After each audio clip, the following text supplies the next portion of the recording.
I wish you could have been there. Just outside of my Toastmaster club, in fact, in the photocopy room. If you were standing next to me, you would have seen reams and reams of paper on the wall. You would have smelled the toner in the air. You would have heard the photocopy machine spitting out the agenda. As my club president, the man who changed my thinking forever, Dan Jones, handsome man, GQ looking kind of guy, as he turned to me and asked a question that blew me away. He said, "Darren, what do you have to give?" Give? I didn't come to Toastmasters to give. I came to get stage time. No, Darren, you don't understand. What do you have to give? Dan, you're going to have to explain, because this is making no sense to me. I don't get it. I came to learn for me. What Dan explained to me is the fact that I was studying to be a comedian. Even though I was still doing open mic nights and just an amateur at that point,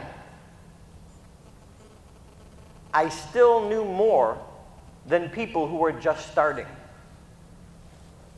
He said, "Darren, why don't you do a speech on how to add humor to your presentation?" People would like to know that? But I didn't think I was the one. He challenged me. He said, "Why don't you do a speech at our club?" I said, "Okay, I'm up for the challenge." So I took the notes that I had from the books that I read and the exercises right out of the Judy Carter book, Stand Up Comedy, the book, and I gave an educational session. 7 minutes. Now you have to understand where I came from. I came from the comedy world that if you're not laughing, everybody knows I'm bombing. You know, it's not at Toastmasters. At Toastmasters, it's like, you're not in Kansas anymore. You know, everybody claps and smiles. Not so at a comedy club. So to me, in the world I grew up in, getting that feedback was everything. So in the middle of my educational session, people were taking notes. I thought, how rude. I'm working here. The reaction was an eye-opener for me. And people came up and thanked me. That never happened at a comedy club in the early days. No, I would throw out a joke and I would hear the ceiling fan. That was painful. In fact, it went so well that my club president, Dan Jones, invited me to give a breakout session at the district conference. I looked him dead in the eye and I said, "What's a district conference?" Well, where I was at in my Toastmasters career, to do an hour, I did not have the confidence to do it by myself. So I invited Gary, a friend of mine who was also a comedian and a Toastmaster. And even though I was scared to death, Gary was even more nervous than I was. So I invited him to go first. I was the closer. I was the one shaking less. So I stood in the back corner awaiting my turn, just thinking of me and my concerns and what are they going to think and am I going to remember what I have to say and all these concerns. And Gary, in the middle of his presentation, froze.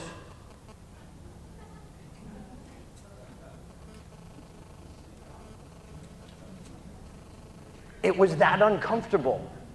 I'm sitting in the back of the corner, worried about my presentation, thinking, oh man, someone should do something.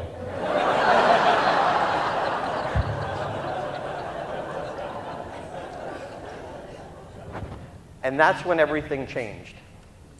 That's when I jumped into action and I started worrying more about the audience and what they would leave with than what they would think of me. Raise your hand if you want to look good when you're on stage. Be honest. You want to look good up here. Here's the key. Guess what? Let it go. It's not about you. You will look good if you can let go of looking good. Think about that. You will look good if you can let go of looking good. Because in that moment, I forgot about me and my worries and concerns, and I put the audience first, and my career changed.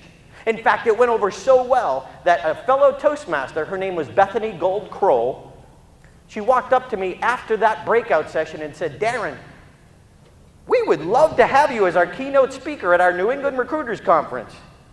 How much do you charge? Charge? I wasn't sure which way the money was flowing.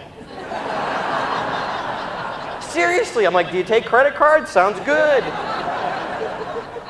And at that point in my comedy career, I was getting about $50 a set, and that was like hitting the lottery. But I had started hearing rumors that people in corporate got paid a lot more. A lot more. So I started thinking and started calculating. I looked Bethany dead in the eye and I said, 75.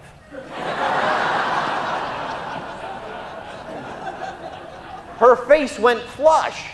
And I'm thinking, 65, 65. I thought I was being greedy. It turns out that the comedian who did the same keynote speech for the same conference a year before got $1,000. And people think, oh, that's too bad. Are you kidding me? Too bad? $1,000? 75 bucks doing an hour presentation by myself with the sole purpose of entertaining when I had 10 minutes of comedy material that wasn't even all clean. I did not sleep or pee for a week. 75 bucks was enough pressure.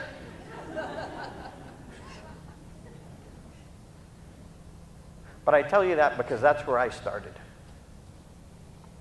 But this isn't about me.